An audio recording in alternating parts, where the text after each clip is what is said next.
नमस्कार। जितेंद्र आव्हाड को ठाणे की एक अदालत ने महिला से छेड़छाड़ के मामले में जमानत दे दी है। जी हां, 15,000 रुपए के जुर्माने पर उन्हें अग्रिम जमानत दे दी गई है।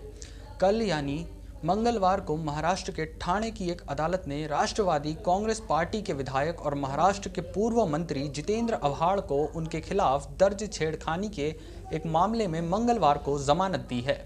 जितेंद्र आव्हाड का प्रतिनिधित्व करने वाले वकील ने संवाददाताओं को बताया कि सत्र के न्यायाधीश पीएम गुप्ता ने कुछ शर्तों के साथ 15,000 रुपए के जुर्माने पर अग्रिम जमानत दी है। विरोधी पक्ष ने याचिका का विरोध करते हुए कहा कि यह एक संवेदनशील मामला है। आव्हाड के वकील ने कहा कि उनके मुवक्किल के खिलाफ लगाए गए आरोप राजनीति से प्रेरित हैं। मुंबई पुलिस ने एक महिला की शिकायत पर राष्ट्रवादी कांग्रेस पार्टी के विधायक और महाराष्ट्र के पूर्व मंत्री जितेंद्र आव्हाड के खिलाफ छेड़छाड़ का मामला दर्ज किया था। हालांकि आव्हाड ने इन आरोपों से सख्त इनकार किया था। उन्होंने कहा है कि वे फर्जी मामले के मद्देनजर विधायक पद से इस्तीफा देने पर विचार कर रहे हैं।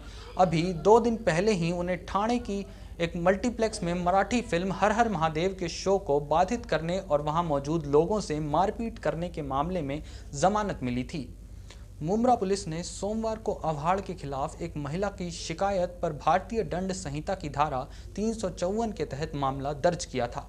आव्हाड ने अग्रिम जमानत के लिए ठाणे की एक अदालत का रुख किया था। अदालत ने ठाणे की पुलिस को निर्देश दिया था कि आव्हाड की अग्रिम जमानत याचिका पर सुनवाई और उसका निपटारा होने तक उन्हें गिरफ्तार न किया जाए। महिला के द्वारा दर्ज कराई गई प्राथमिकी के अनुसार आव्हाड ने रविवार की शाम मुंब्रा में मुख्यमंत्री के कार्यक्रम के बाद भीड़ में तितर-बितर होने के दौरान अपने लिए रास्ता बनाते हुए एक महिला को धक्का दिया था और गलत तरीके से स्पर्श किया था। आव्हाड महाराष्ट्र में ठाणे जिले की मुंब्रा कालवा सीट से विधायक हैं। एक वरिष्ठ पुलिस अधिकारी ने सोमवार की रात को बताया कि महिला ने के खिलाफ अनुसूचित जाति एवं अनुसूचित जनजाति अधिनियम के तहत मामला दर्ज किया गया था। मुंब्रा विधायक ने छेड़छाड़ का मामला दर्ज करने के बाद गिरफ्तारी से पहले ही जमानत के लिए आवेदन कर दिया था। आव्हाड के वकील विशाल भानुशाली ने तर्क दिया कि मुंब्रा में एक ब्रिज के उद्घाटन कार्यक्रम के दौरान काफी भीड़ जुटी थी। इस कार्यक्रम में मुख्यमंत्री एकनाथ शिंदे भी शामिल थे। उस समय एनसीपी नेता किसी भी अप्रिय घटना से बचने की पूरी कोशिश कर रहे थे। इसी दौरान उन्होंने महिला को एक तरफ कर दिया था। सिर्फ छूने भर से आईपीसी की धारा 354 लागू नहीं हो सकती। आव्हाड ने सोमवार को ट्वीट कर कहा था, पुलिस ने मेरे खिलाफ आईपीसी की धारा 354 के तहत आरोपों सहित 2 फर्जी शिकायतें दर्ज की हैं। मैंने विधायक पद से इस्तीफा देने का फैसला किया है। मैं खुद ऐसे पुलिस अत्याचार के खिलाफ लड़ूंगा।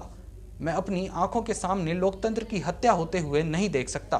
बाद में उन्होंने एक संवाददाता से कहा कि इस तरह के आरोप किसी का पारिवारिक जीवन तबाह कर देते हैं। हालांकि जितेंद्र आव्हाड के इस्तीफे को लेकर विधानसभा अध्यक्ष राहुल नार्वेकर ने कल यानी मंगलवार को कहा था कि आव्हाड ने अपने विधायक पद से त्यागपत्र दे दिया है। उन्होंने इसे महाराष्ट्र विधानसभा के अध्यक्ष को संबोधित किया है। हालांकि विधानसभा अध्यक्ष राहुल नार्वेकर ने बताया कि आव्हाड ने अपना इस्तीफा अध्यक्ष के कार्यालय को नहीं सौंपा है, जो सदन के नियमों के मुताबिक जरूरी है। लेकिन आज मिली खबर के अनुसार एनसीपी नेता जितेंद्र आव्हाड अपना इस्तीफा महाराष्ट्र विधानसभा अध्यक्ष को भेज चुके हैं। उन्होंने कहा कि वे इसलिए इस्तीफा दे रहे हैं क्योंकि उनके खिलाफ 3 दिनों में 2 झूठे मामले दर्ज किए गए हैं। फिलहाल एनसीपी नेता अजीत पवार ने जितेंद्र आव्हाड से इस्तीफा वापस लेने के लिए कहा है। सूत्रों के मुताबिक उन्होंने कहा कि पार्टी विधायक के खिलाफ मामला गलत तरीके से दर्ज किया गया है और इसे वापस लिया जाना चाहिए। एनसीपी नेता पवार ने आव्हाड का बचाव करते हुए कहा है कि जब मराठी फिल्म हर हर महादेव की स्क्रीनिंग बाधित हुई तो जिस व्यक्ति को पीटा गया था उसने खुद बताया कि आव्हाड ने उसकी रक्षा की थी, लेकिन आव्हाड पर केस दर्ज कर लिया गया और उन्हें रात भर थाने में रखा गया। पवार ने कहा, दूसरी घटना में सीएम एकनाथ शिंदे कार्यक्रम में थे और आव्हाड भी कार्यक्रम में मौजूद थे। यह वीडियो में लोगों को एक तरफ होने के लिए कहते हुए दिखाई दे रहे हैं और महिला को एक तरफ करने की कोशिश करते दिख रहे हैं। वहां कुछ नहीं हुआ, इस तथ्य के बावजूद कि शिंदे मौके के सिर्फ 10 मीटर दूर थे। इस तरह का अपराध दर्ज किया गया। विवाद बढ़ने पर भारतीय जनता पार्टी ने सोमवार को एनसीपी से आव्हाड को पार्टी से निलंबित करने की मांग की, तो दूसरी तरफ गुजरात में अपने मुख्यमंत्री पद के उम्मीदवार का नाम घोषित कर दिया। गुजरात में विधानसभा चुनाव होने को हैं और बीजेपी ने अपना मुख्यमंत्री पद का चेहरा भी बता दिया है। अमित शाह ने एक कार्यक्रम में ऐलान किया है कि भूपेंद्र पटेल ही सीएम होंगे। बीजेपी के प्रभारी नेता और केंद्रीय गृह मंत्री अमित शाह ने सोमवार को कहा कि अगर पार्टी गुजरात में अगले महीने होने वाले विधानसभा चुनाव 2022 में बहुमत हासिल करती है तो भूपेंद्र पटेल राज्य के मुख्यमंत्री बने रहेंगे। शाह के बयान से ये स्पष्ट हो गया है कि पटेल बीजेपी के मुख्यमंत्री पद के उम्मीदवार हैं और पार्टी की नज़र प्रधानमंत्री नरेंद्र मोदी और शाह के गृह राज्य में लगातार 7वीं बार सत्ता हासिल करने पर है। शाह ने एक टीवी चैनल के कार्यक्रम में कहा कि अगर गुजरात से बीजेपी को बहुमत मिलती है तो भूपेंद्र पटेल अगले मुख्यमंत्री होंगे। भूपेंद्र पटेल ने सितंबर 2021 में विजय रूपाणी की जगह मुख्यमंत्री का पद संभाला था।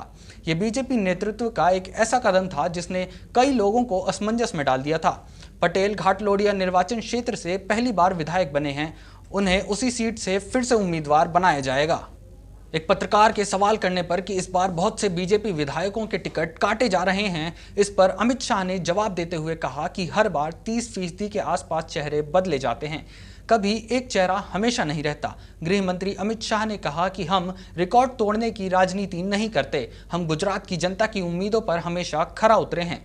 गुजरात ने कभी किसी तीसरी पार्टी के कॉन्सेप्ट को नहीं स्वीकार किया है। उन्होंने कहा कि गुजरात चुनाव हम प्रचंड बहुमत से जीतेंगे और बीजेपी की सरकार बन के रहेगी। इससे पहले अरविंद केजरीवाल के नेतृत्व वाली आम आदमी पार्टी ने नेता इसुदान गढ़वी को मुख्यमंत्री पद का उम्मीदवार घोषित किया था। कांग्रेस ने चुनाव के लिए मुख्यमंत्री पद के उम्मीदवार की घोषणा नहीं करने का फैसला किया है। गुजरात की कुल 142 सीटों के लिए 2 चरणों में 1 और 5 दिसंबर को मतदान होगा। मतगणना 8 दिसंबर को होगी।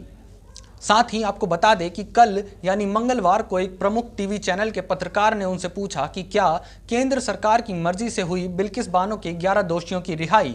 इस पर केंद्रीय गृह मंत्री अमित शाह ने जवाब देते हुए कहा कि सजा देने का काम कोर्ट का है, हमारा नहीं है। ये एक कानून है। 14 साल की सजा में उनके व्यवहार के आधार पर रिहाई दी जा सकती है, ये प्रावधान है। एक न्यूज़ चैनल के कार्यक्रम में शाह ने ये बात कही थी। इस मामले को लेकर उनसे सवाल किया गया कि जब दोषियों पर इतने संगीन आरोप हैं तो उन्हें पैरोल कैसे मिली, क्या केंद्र सरकार चाहती थी कि उन्हें पैरोल मिले। इस पर जवाब देते हुए अमित शाह ने कहा कि ऐसा नहीं है, ये एक कानून है। अगर कोर्ट ने उनको कोई और कठोर सजा दी होती तो उन्हें वो भी मिलती। कोर्ट ने 14 साल की सजा दी, उसमें उनके व्यवहार के आधार पर उन्हें रिहा किया जा सकता है। सजा देने का काम कोर्ट का है, हमारा नहीं है। आपको बता दें कि बिल्किस गैंग रेप मामले में 11 लोगों को दोषी ठहराया गया था, जिन्होंने गुजरात सरकार की माफी नीति के तहत 15 अगस्त को गोधरा उप कारागार से रिहा कर दिया गया।